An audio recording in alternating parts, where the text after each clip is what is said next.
Jadi dalam at-tarbiyah, pendidikan itu harus ada munasabah antara yang memberikan tarbiyah pendidikan dengan yang menerima tarbiyah. Maka manusia yang awam tidak akan mendapatkan tarbiyah langsung dari Allah.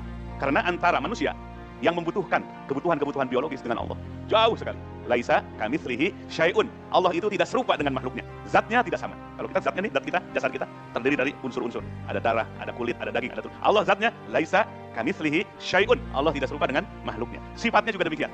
Ada, Allah ada, tapi adanya makhluk karena ada yang mengadakan. Allah wujud dengan sendirinya. Ya, maka wujud, idam, baqa, mukhalafatu, lil hawadisi. Itu semua dalam ilmu akidah supaya kita yang beriman bisa membedakan Allah dengan makhluknya. Sekarang Nabi sudah wafat, para Nabi sudah wafat. Bisakah kita dapat tarbiyah dari Nabi? Tidak.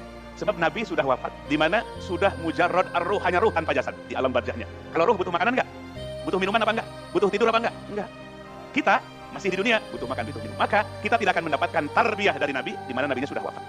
Karena tidak ada munasabah antara Nabi yang sudah wafat yang hanya ruh dengan kita yang masih ada jasadnya, di mana kebutuhan biologis harus kita penuhi. Kecuali para Nabi dan para Rasul yang bisa mendapatkan tarbiyah langsung dari siapa? Dari Allah. Itu pun sebagian besar lewat Jibril alaihissalam.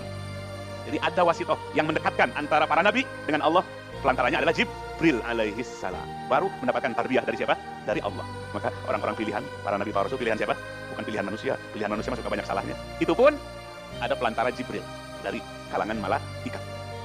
Ada orang, saya mau dapat langsung dari Rasulullah Sallallahu Alaihi Wasallam. Wah, hebat amat itu, dapat tarbiyah langsung dari Nabi. Kalau dulu para Nabi masih hidup, termasuk Nabi kita, Nabi akhir zaman masih hidup, maka para sahabat layak mendapatkan tarbiyah dari Nabi. Sebab Nabinya masih hidup, ada kaitan dengan kebutuhan jasad biologis Nabi. Nabi makan, ya, kulu ta'am wa yashrob, minum, ya, pergi ke pasar, berumah tangga.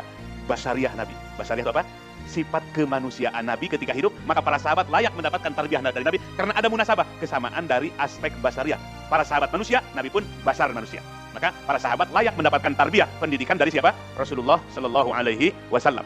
Maka hari ini Nabi sudah wafat, para Nabi sudah wafat di alam barzah arwah tanpa jasad. Maka kita yang masih hidup tidak akan bisa mendapatkan tarbiyah dari Nabi. Harus apa di sini? Harus cari wali mursyid yang sejaman, bukan berguru kepada yang sudah meninggal dunia. Kenapa? Sudah beda, tidak ada munasabah dengan yang sudah wafat itu. Maka carilah wali mursyid yang sejaman denganmu, yang masih hidup, supaya ada munasabah antara kamu murid dengan wali mursyidnya. Apa munasabahnya? Basyariyah, sifat kemanusiaan. Ya, mursyid saya mah langsung Syekh Abdul Qadir Al-Jilani. Begitu mending saya langsung aja Rasulullah. Hebat Syekh Abdul Qadir, hebat Rasulullah. Nanggung Syekh Abdul Qadir Jilani, mending langsung aja kepada siapa? Langsung aja kepada Allah lagi.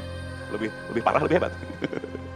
Nah, ini penting catatan dari kitab Sirrul Asrar ini. Jadi dalam rangka tarbiyah, proses tarbiyah antara yang memberi tarbiyah dengan yang menerima tarbiyah harus ada munasabah.